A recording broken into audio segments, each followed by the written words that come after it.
Hello everyone, in this video I want to go over some of the new features that I added in the last update for the Augur, and the first one is object selection. Now you can select objects in the map by using the right mouse button or the left mouse button, which will open the detail panel for that object. So once an object is selected, you can move it around without having to press the mouse button on the icon as it was before, since before you had to hold it for a few seconds and then you can move it. Now once the object is selected, you can drag it much more easily. Then you have these new buttons down here. The first one opens the panel, so if I select this character right here and I press the open panel, it will open the panel for that character. Then, if you have a character selected, you will have a toggle portrait button, which changes the avatar or the token on the map to the portrait. So now you can easily change between avatar and portrait. And if you select a location, you can now open the map directly from this button right here, which makes it much faster. Now you can also switch the main image for a character to be the portrait.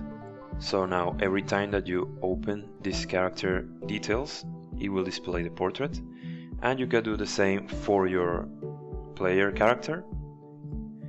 And now every time you open, you will see the portrait instead of the avatar, and you can change that as many times as you want. And this is also independent from the map selection. For example, if I change the way it displays on the map to a portrait, it has nothing to do with what is shown here on the panel. Another improvement in this update is map navigation. Now, for example, let's enter this hex map, and let's say that we open this settlement right here. As you can see, now we have this back button down here, and you simply click this and it goes back to the previous map that was open. In this case, you don't see the back button because the previous map is the main map or the world map.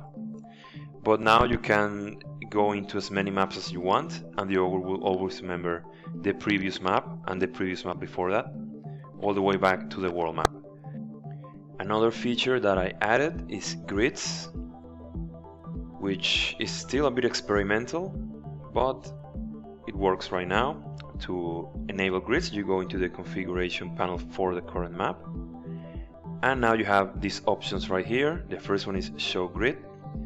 As you can see, now we have grids over the map, and you also have the function to snap objects to the grid. So we turn this on, and now if we drag our character, you see that it snaps into the grid. This is especially useful if you are doing battle or combats. I find it's very easy to keep track of what's happening if you're using the grid system. You can resize the grids to fit whatever map you're using,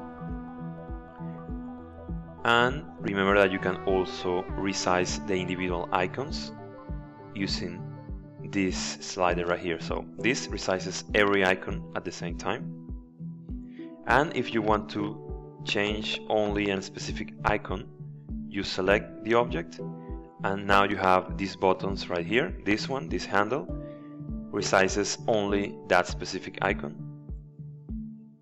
You can also flip the image by using this button right here, and you can rotate the image by using this. And if you want to cancel the rotation, this button will appear, and you can reset the image to its original position. You can also flip switch the object that's been displayed by pressing this button right here, so it changes from portrait to avatar. This only appears for characters, of course, not for locations or anything else. And that's it for this update, and I hope you enjoy watching this video. If you do, please subscribe to the channel, and I'll continue adding more features and improvements to the Augur.